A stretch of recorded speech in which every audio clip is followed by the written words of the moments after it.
Breville oven turns on but won't heat? Fix it fast. Here's how to get real heat back without guesswork.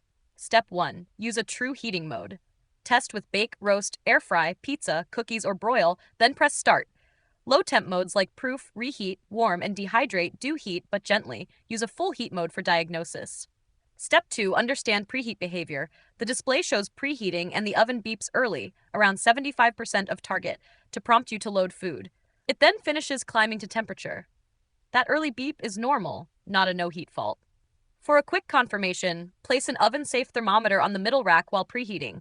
I've linked a reliable one below so you can verify temperature without guessing. Step 3.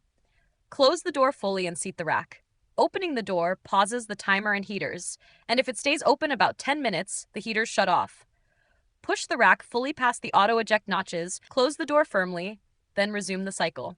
Step 4. Prove the power source. Plug the oven directly into a grounded wall outlet. No power strips or extensions. Try a different outlet on a separate circuit if possible.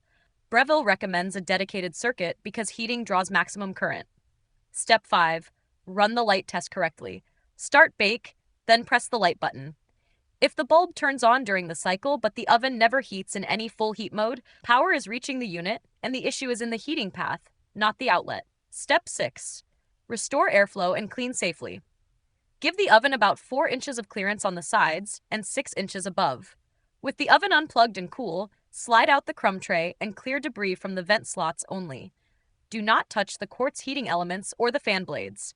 Apply cleaner to a lint-free cloth, not into the oven. If the oven still won't heat after these checks, there's likely an internal sensor or control fault. Use the Breville Product Hub link in the description before your next cook. For more fast appliance help, subscribe to No Filler Fixes. And if you need an oven-safe thermometer, I've linked the one I use below.